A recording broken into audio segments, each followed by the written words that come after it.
Hello student, welcome to my YouTube channel excellent success group. तो student, आज हम discuss करेंगे क्लास 9 में चैप्टर 8 क्वाड्रिलेटरल के इंपॉर्टेंट क्वेश्चन। तो क्वेश्चन नंबर 69 बोला गया, which of the following is a not true for parallelogram. Parallelogram में इसमें कौन सी ऐसी स्टेटमेंट है जो कि ट्रू नहीं है। देखो, पैरेललोग्राम की मैं आपको वैसे बता दूँ थोड़ी सी इन्फॉर्मेशन क्या होता है। पैरेललोग्राम की डेफिनेशन इसकी सारी आइडेंटिटी होती है। मान लो मेरा कोई पैरेललोग्राम है, ठीक है। पैरेललोग्राम में अपोजिट एंगल क्या होते हैं, इक्वल होते हैं। एंगल सी बराबर एंगल ए के, एंगल बी बराबर एंगल डी के। Opposite side equal and parallel, opposite side equal and parallel. जो इसके डायगोनल होते हैं वो एक दूसरे को बाइसेक्ट करते हैं। डायगोनल क्या होते हैं, एक दूसरे को बाइसेक्ट करते हैं। तो जितनी बात मैंने बताई है बस उन्हीं बातों को इसमें चेक करना है। बोले opposite side are equal, opposite side equal होती है, ये बात ठीक है।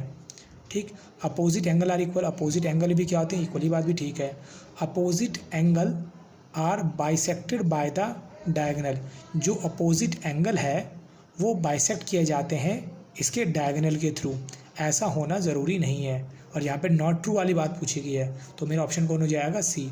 Diagonal bisect each other, diagonal एक दूसरे को बाइसेक्ट करते हैं, तो इस वजह से दोनों क्या होते हैं, इक्वल होते हैं ये वाले। जितना ओ ए उतना ओ सी, जितना ओ डी उतना ओ बी होता है। इसमें कौन सी बात ट्रू नहीं है कि opposite angle bisected by the diagonal, की डायगोनल के थ्रू इन एंगलों को बाइसेक्ट किया जाता है कि जितना एंगल ये उतना एंगल ये होगा, जितना एंगल है उतना ये होगा। ऐसा होना ज़रूरी नहीं है, ठीक है। ये इसकी आइडेंटिटी नहीं होती है, इसलिए मेरे स्टेटमेंट सी मैच यहाँ पे नहीं होगी पैरेललोग्राम के लिए। अब डिस्कस करते हैं क्वेश्चन नंबर 70। बोलेगा D and E R the mid point of the side AB and AC respectively, triangle ABC। तो साथ के साथ मैं इस ट्रायंगल को ड्रॉ कर लेता हूँ आपको समझाने के लिए। जैसा बोले वैसा फॉलो करेंगे। A B C, तीन पॉइंट हो गए मेरे। AB का मिड पॉइंट है मेरा कोई D, AC इसका मिड पॉइंट है मेरा E। बोले D और E मिड पॉइंट है दोनों के। DE को प्रोड्यूस किया गया F तक, DE को बढ़ाया गया, मैंने पॉइंट F तक बढ़ा दिया। To prove that CF equal to the CF is equal and parallel to DA, जो मेरी लाइन CF है ये इस DA के इक्वल भी है और पैरेलल भी है। ये बात प्रूफ करनी है मुझे। We need to additional information, तो मुझे किस इन्फॉर्मेशन की ज़रूरत पड़ेगी, ये बात हमसे पूछी गई है। तो सबसे पहले लिखते हैं गिवन पार्ट।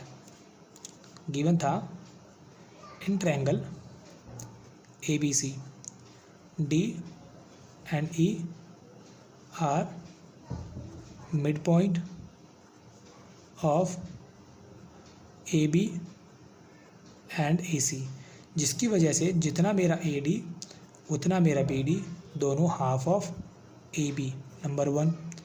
जितना मेरा AE उतना मेरा AC दोनों क्या होंगे, हाफ ऑफ AC। AC का हाफ होगा ये, इसे मैंने नंबर 2 ले लिया। हमें क्या करना है, प्रूफ करना है कि जो CF है वो AD के इक्वल और पैरेलल है। तो देखो ध्यान से, ये मेरा क्या बन रहा है, वर्टिकली अपोजिट एंगल, एक दूसरे के एक्स बना रहे हैं यहाँ पे, एक दूसरे का उल्टा बन रहा, तो ये वर्टिकली अपोजिट एंगल होगा। AE इक्वल है EC के, क्योंकि ये इसका मिड पॉइंट दे रखा है, इस वजह से इक्वल है, ठीक है। अगर दोनों को इक्वल करना है तो इन दोनों ट्रायंगल को कॉन्ग्रुएंट करना पड़ेगा, और कॉन्ग्रुएंट करने के लिए मुझे ज़रूरत पड़ेगी किसकी, DE की। अगर मैं कर देता हूँ DE बराबर CF के, DE बराबर EF के, तो साइड एंगल साइड दोनों कॉन्ग्रुएंट हो जाएगा। और कॉन्ग्रुएंट ट्रायंगल के सारे पार्ट इक्वल होते हैं बाय CPCT के थ्रू, ठीक है। तो मुझे किसकी रिक्वायरमेंट होगी, DE बराबर EF के। तो मेरा ऑप्शन हो जाएगा C, ठीक। देखो इसको मैं अलग से सॉल्व कर दिखा देता हूँ। ADE और एंगल CE और एंगल F, ये वाला एंगल इसके बराबर होगा, इसे एंगल 1 और इसे एंगल 2 दे दिया।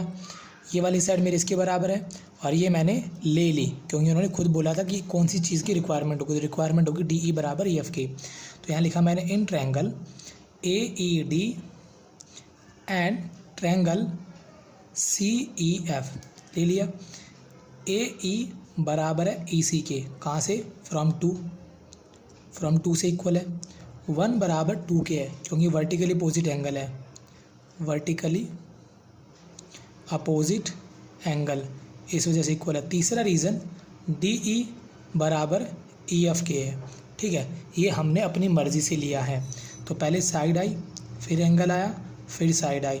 इस रूल से ट्रायंगल AED मेरा कॉन्ग्रुएंट होगा CEF के बाई SAS। दोनों कॉन्ग्रुएंट हो गए तो सारे पार्ट क्या होंगे, इक्वल होंगे बाई CPCT के थ्रू। तो मेरा AD बराबर हो जाएगा CF के, AD बराबर हो जाएगा CF के बाई CPCT। ठीक, और साथ ही साथ क्या करना था, पैरेलल भी तो प्रूफ करना था। हाँ, produce to D and parallel to DA। तो पैरेलल करने के लिए सिमिलरली ये वाला जो मेरा एंगल होगा इक्वल होगा इस वाले एंगल के।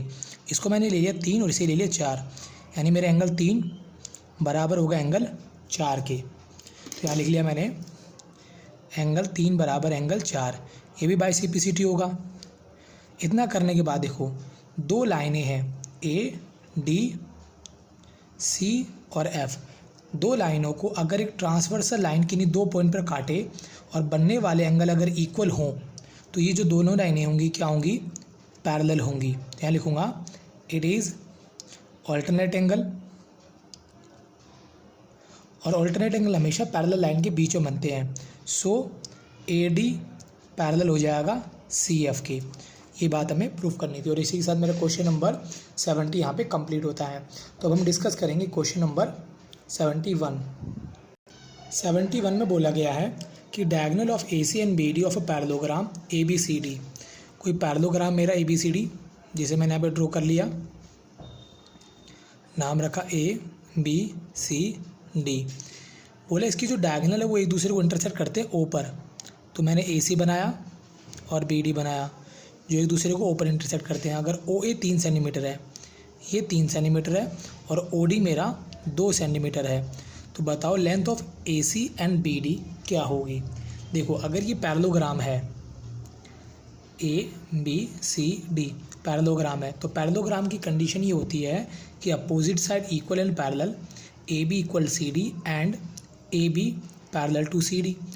और क्या होती है, AD equal BC and AD parallel to BC, opposite side equal and parallel. और साथ ही साथ इसके जो डायगोनल होते हैं वो बाइसेक्टर ईच अदर होते हैं। मतलब जितना मेरा AO उतना मेरा OC, जितना मेरा OD उतना मेरा OB। यहाँ लिखेंगे diagonal of parallelogram are bisect each other. तो जितना मेरा OD उतना मेरा OB। अब OD हमें क्वेश्चन में दे रखा था कितना, 2 सेंटीमीटर, तो 2 सेंटीमीटर हो जाएगा। जितना मेरा AO उतना मेरा OC, तो AO कितना दे रखा था, 3 सेंटीमीटर।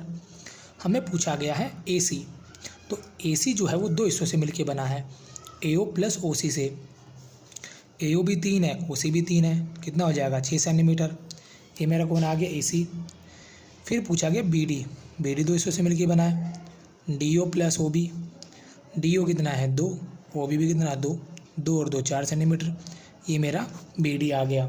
अब डिस्कस करते हैं 72 में बोला गया diagonal of a parallelogram are perpendicular to each other. Is this statement true, give reason for your answer. जो पैरेललोग्राम होता है क्या इसके डायगोनल एक दूसरे पर परपेंडिकुलर बनाते हैं, तो ABCD लिया मैंने। ये जो डायगोनल होते हैं सिर्फ परपेंडिकुलर जो बनाते हैं वो रोम्बस और स्क्वायर के ही बनाते हैं, बाकी और कोई से भी क्वाड्रिलेटरल के परपेंडिकुलर यहाँ पर नहीं बनते हैं, सिर्फ और सिर्फ इसके बनते हैं, स्क्वायर के और रोम्बस के। तो यहाँ मैं मेंशन कर देता हूँ कि नो, यहाँ से लिखता हूँ no diagonal of a parallelogram are not perpendicular to each other. ये परपेंडिकुलर नहीं होते, बाइसेक्टर होते हैं, ठीक, because they only bisect each other. ठीक है, और इसी के साथ मेरा क्वेश्चन नंबर 72 यहाँ पे कंप्लीट होता है। उम्मीद करता हूँ स्टूडेंट आपको क्वेश्चन समझ में आ गए होंगे। अगर आपको वीडियो अच्छी लगी तो वीडियो को लाइक करें, शेयर करें, कमेंट करें और इस चैनल को जरूर सब्सक्राइब कर लें। मिलते हैं अगली वीडियो में। Okay, bye bye, thank you.